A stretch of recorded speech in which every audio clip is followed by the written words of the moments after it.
Normally, you go to the supermarket, the fishmonger, you say, I'll have a kilo of mussels, a big net of mussels. Not 10 mussels. Welcome back to the Inflatable Chef. I am Hugh. Moore is busy among the chaos. This is a weird video. We went out foraging, but it turned out we took a dog on holiday and priorities change. You get distracted, but we got some food in the end. Let's see what happened.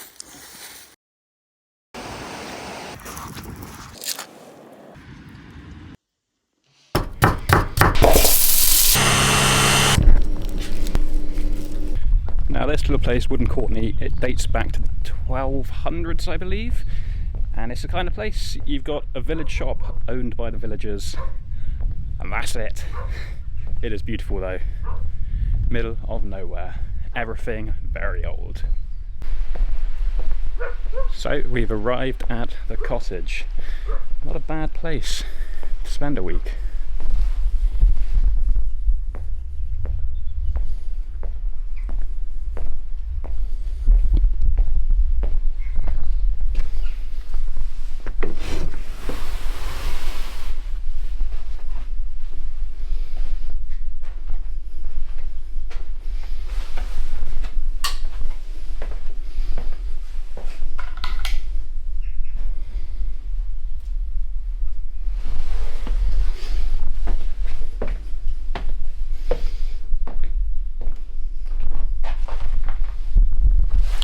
This will make a nice change from camping. Looking forward to it. Now, all three of these cottages, they sold in 1950 for the pricely sum of £1,200. Not bad going. A little bit cheaper than our recent flat. Inflatable Chef going up in the clouds with Bobbie.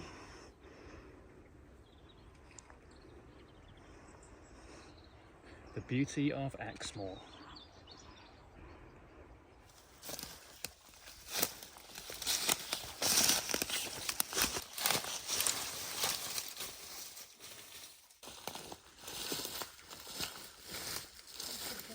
So with the loss of one camera, this holiday has kind of turned into Bobbie's holiday. And so today, first time on the beach for the morning, now first time into the woods. And she is at the age where every leaf is interesting. And being winter, there's a lot of leaves and a lot of sticks to play with. But once we're out of the woods, we're going to start heading south in the car and hopefully find ourselves with some rock pools and maybe some shrimp. Or whatever it is that lives in rock pools in the middle of winter. Water, maybe.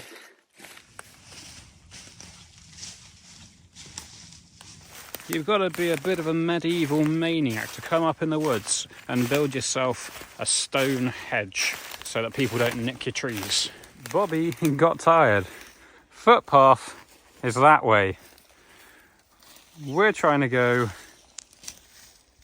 down there. So let's blaze a trail.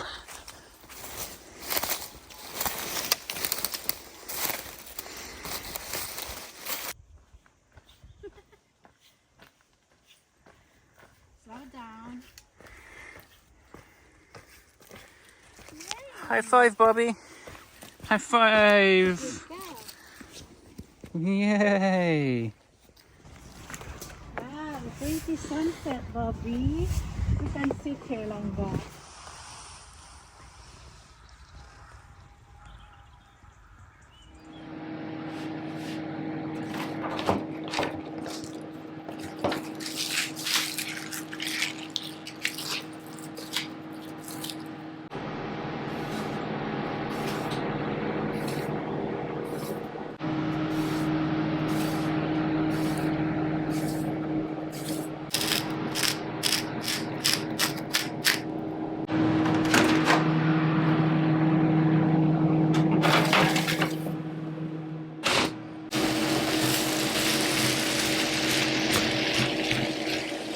So, basic dinner. Roast charred duck, hash mashed potato.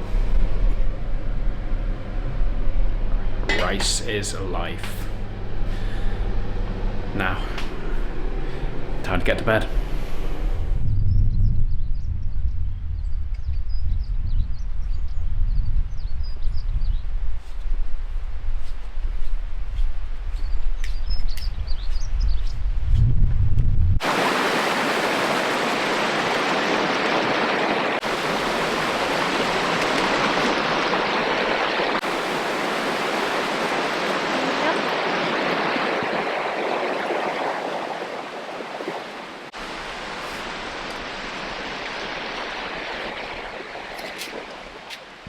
So, as we make our way to the coast for some lovely fish, we find ourselves in Horner Woods.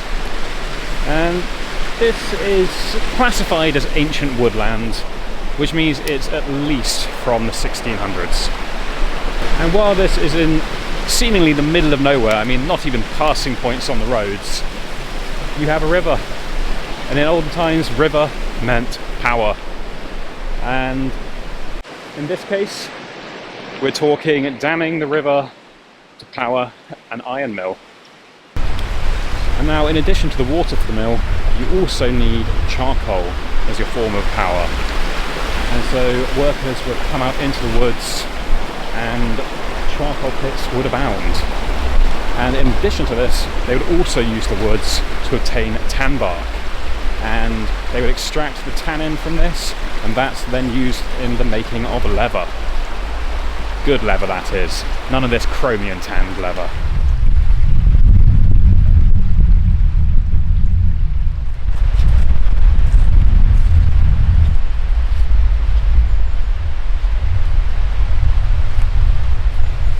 And now one of the problems with the rose is that the coppice sessile oak, it's best for tannin, it's got the highest concentration, and so the demand far outstrips supply, and so the solution they thought was turkey oaks. And this is great in that you get tannin from both the bark and from the pines. Pines, whatever they're called, the things. But as a tree, they don't really support wildlife. The timber warps and cracks, and when burned, you just get clouds of sparks. And so you're now taking up woodland with trees that are only beneficial in one aspect. And so policy now is get rid of them. But unfortunately, if you've also got ash dieback, that's a lot of trees disappearing. Oh well. In a similar kind of way to Alaska and the spruce beetle kill problems, this area is suffering fairly badly from ash dieback disease. And that's a fungal infection, I know that sounds a bit nasty, a fungal infection whereby the trees become brittle, limbs snap off, sometimes entire failures. Bobbie. And so it's being managed, it's being battled, but it's never good for ancient woodland to suddenly suffer in such a widespread manner.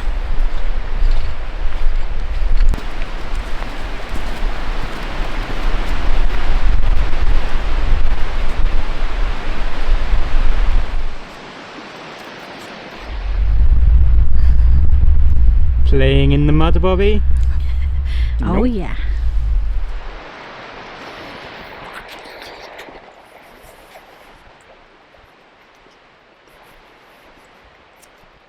Nothing better than fresh kiwi when walking, in my opinion.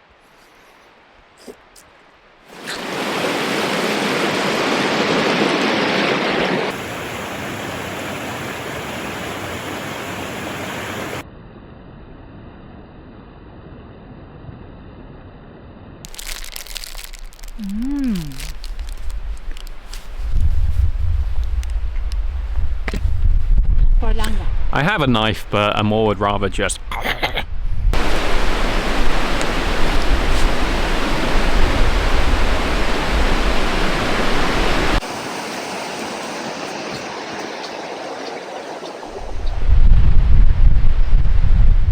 Three hours in the freezing cold woods.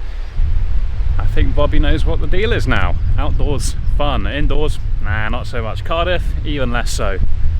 Into the car, And probably farmers market next, head by Dunster, and then down to Poleseth for some foraging. Stay tuned.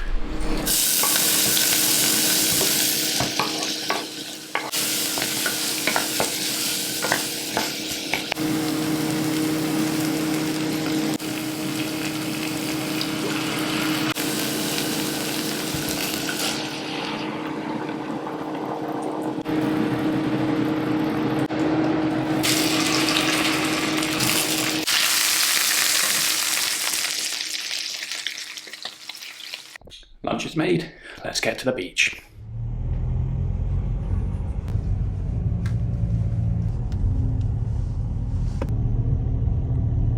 On the way to the beach, you pass through Dunster, a medieval village with a castle, because the UK, we have castles.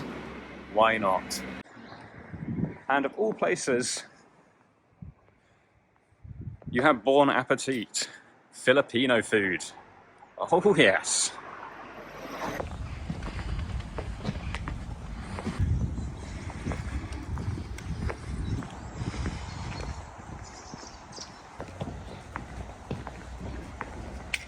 Dunster, like a lot of places on the coast, it is very seasonal and things shut down. And here it dates back as far as 1086 and was famous for its wool and textiles. So here you have it, your very fancy bus stop, otherwise known as the Yarn Market.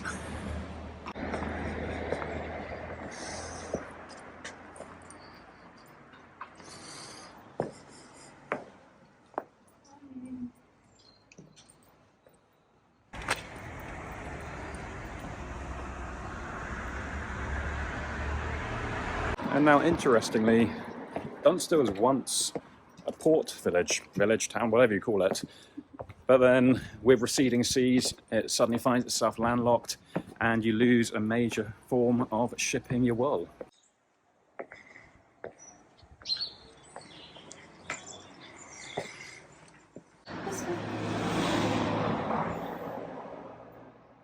So we find ourselves with Filipino food and a retired horologist.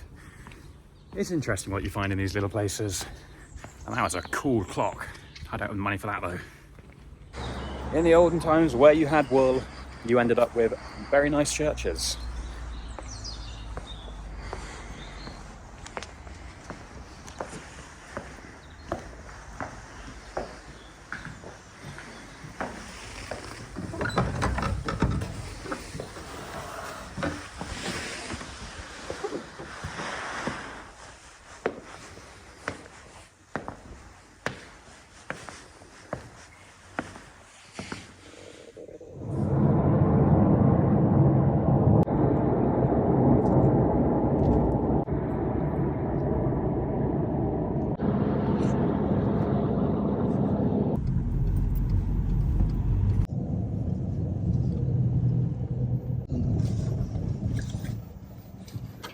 Lunchtime.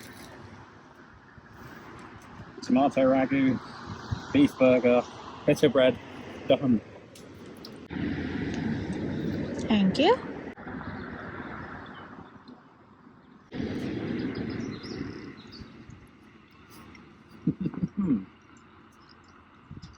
Calories in the cold.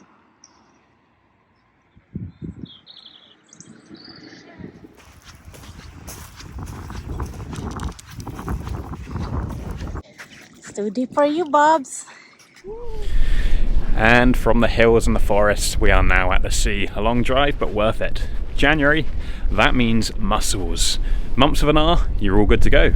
Sounds like a wives' tale, but the reality is that mumps of out an hour, they're the warmer months. Warmer months mean warmer water. Warmer water, that means algae and planktons, and you could get a little bit sick. Bobbie!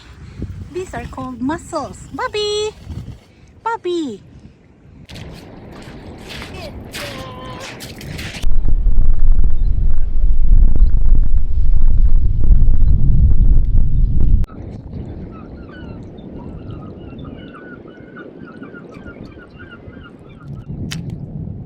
Covered with barnacles, but look at the size of them.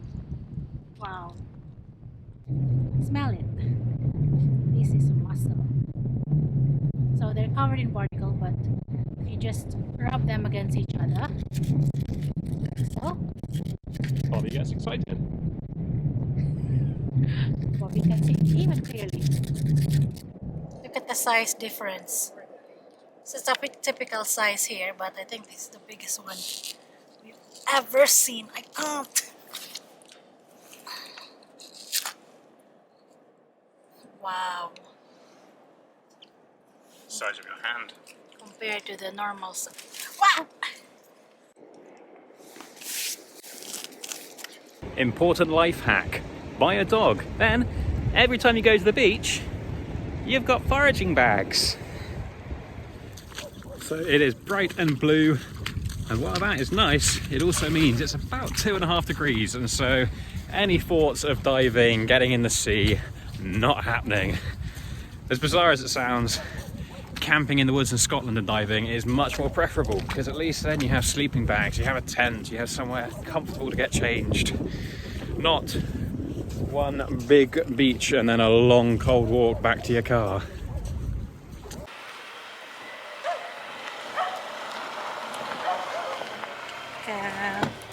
So, lunch is done, foraging is done. Bobbie's still shaking. Still shaking, but she's back to normal size. Time to get back to the cottage and think about cooking some of this up. It is way too cold to cook outside. Sorry. Let's go. So before I get cooking, if you're wondering what that's about, in the Philippines, they have an industry called balikbayan boxes.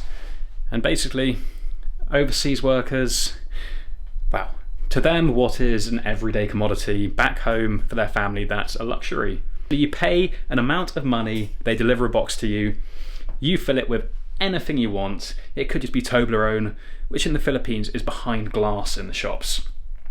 You pack it up, they pick it up, and your family back home suddenly have a couple of days worth of goods.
The mussel smells so good.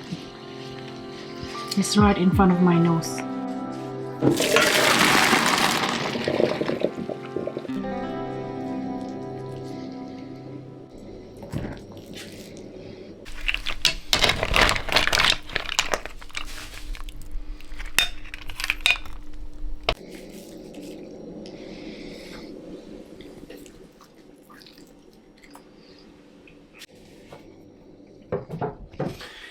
been a long day. So first, chef hack right here. Add your butter and your flour, then your milk. Don't add your butter, your milk, then your flour. And also, I forgot about the moisture content in mussels when you cook them, so it's a slightly wet pasta, and so I'll finish off the rest of the mussels as just a traditional more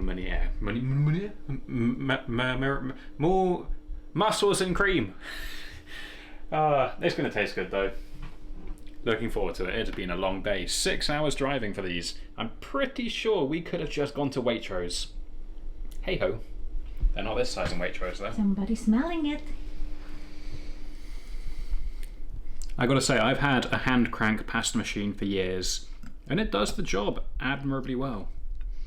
Amor bought me the KitchenAid one for Christmas, and my goodness, pasta becomes like the easiest thing in the world.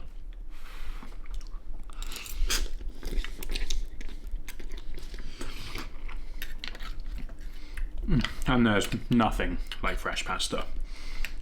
But there's definitely a place for dry pasta. It's a different texture, and sometimes recipes, they just work better with dry pasta. I mean, what would you say, spaghetti or linguine aglio e olio. I love that with dry pasta just because of the chew you get, that something burning in the kitchen. Just that different texture. Sometimes it works. And so don't be too snobbish. Dry pasta is good. But surprisingly small meat from these mussels. Good, really good meat. But for a shell that size, and I weighed them, they were about 100 grams each. That's a bit of a tiddler. But the flavour, supermarket mussels don't compare. And I'll put this on Amor's, and it makes it look like we had a fairer portion. Anyway, thank you for watching this hodgepodge of a puppy-orientated YouTube video, apparently about cooking, but apparently it's about dogs. We enjoyed it though. Hopefully you have it too. Like, comment, subscribe. Good night.